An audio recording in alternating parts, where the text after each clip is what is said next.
adalah wilayah kabupaten yang terletak di Provinsi Bali, beribu kota Kecamatan Gianyar. Kabupaten ini merupakan pusat budaya ukiran yang ada di Bali. Dahulunya, wilayah ini merupakan sebuah geria atau gria.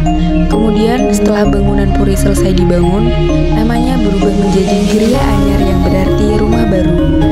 Ketika Gianyar dipilih menjadi nama sebuah keraton, Puri Agung atau Istana Raja, yang dibangun oleh anak agung atau Dewa Manggi Sakti, maka sebuah kerajaan yang berdaulat dan otonom telah lahir, serta ikut pentas dalam percaturan kekuasaan kerajaan-kerajaan di Bali.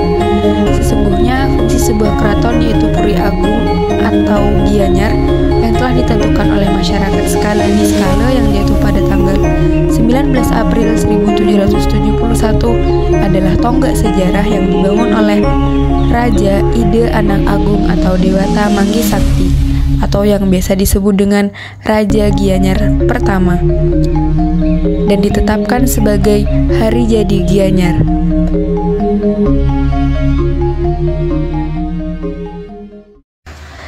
Gianyar dikenal sebagai jantung seni dan budaya Bali.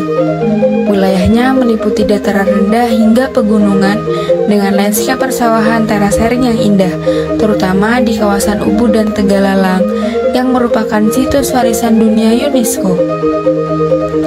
Gianyar merupakan pusat bagi berbagai jenis seni dan kerajinan tradisional Bali seperti ukiran kayu, lukisan, tenun, dan kerajinan perak.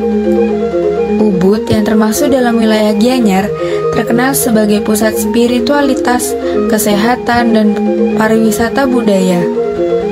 Kabupaten ini kaya akan tradisi dan upacara adat Bali yang masih dilestarikan dengan baik.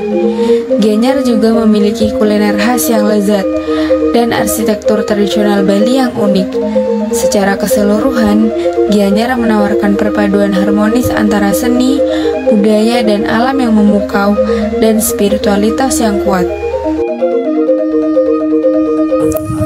Teori ekonomi regional yang paling relevan untuk wilayah dengan objek wisata seperti Kabupaten Gianyar, Bali adalah 1. Teori tempat sentral atau biasa disebut Central Place Theory oleh Walter Christeller. Gianyar sebagai daerah wisata menyediakan berbagai layanan seperti akomodasi, restoran, budaya, dan kerajinan bagi wisatawan serta masyarakat sekitar. Desa-desa wisata seperti Ubud berfungsi sebagai pusat layanan wisata dengan jangkauan dan hierarki tertentu. Ubud biasanya dilihat sebagai central place yang memengaruhi aktivitas ekonomi wilayah sekitarnya. 2. Teori pertumbuhan kutub Growth Pole Theory yang dibuat oleh Francois Perroux. Teori ini menjelaskan seperti Ubud bertindak sebagai kutub pertumbuhan. Aktivitas ekonomi wisata berkembang di sekitarnya seperti penginapan, seni, pasar tradisional, dan transportasi lokal. Efek trickle down atau penyebaran ke desa-desa sekitar, tapi juga potensi ketimpangan, misalnya daerah non-wisata tertinggi. 3. Teori aglomerasi atau bagian dari New Economic Geography oleh Paul Krugman. Pelaku ekonomi seperti seniman, pengrajin, pemilik villa, atau travel agent cenderung berkumpul di lokasi wisata utama.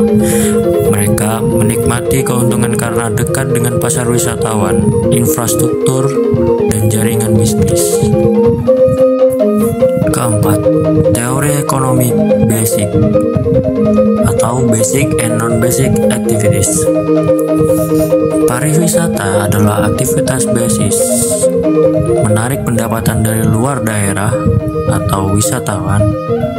Aktivitas non-basic seperti toko lokal, layanan umum muncul untuk melayani masyarakat lokal dan pelaku industri wisata, seperti halnya di Gianyar. Yang ketiga, pembahasan analisa dan kajian potensi. Yang pertama, Ubud sebagai tempat sentral. Ubud menjadi pusat aktivitas budaya dan seni seperti tari tradisional, seni lukis, kerajinan tangan, dan yoga retreat. Sebagai central place, Ubud menyediakan layanan wisata seperti penginapan, restoran, pusat seni, dan transportasi. Desa-desa sekitar seperti Tegalalang, Emas, dan Petulu berfungsi sebagai daerah pendukung atau hinterland yang menyediakan produk dan layanan yang mendukung Ubud. Gianyar memiliki struktur spasial yang mengikuti pola teori Chris Taylor dengan Ubud sebagai pusat utama dan desa lain dalam lingkaran layanan. 2. Ubud dan sekitarnya sebagai kutub pertumbuhan. Dalam hal ini, sektor pariwisata bertindak sebagai kutub pertumbuhan ekonomi di Gianyar. Investasi swasta dan pemerintah atau homestay, hotel, pusat pelatihan budaya, event seni berfokus di daerah wisata unggulan. Efek penyebaran, meningkatkan lapangan kerja, pengembangan UMKM atau kerajinan dan kuliner, dan pembangunan infrastruktur desa. Ini efek negatifnya, potensi ketimpangan antar wilayah dalam Gianyar atau wilayah non-wisata seperti Payangan bisa tertinggal.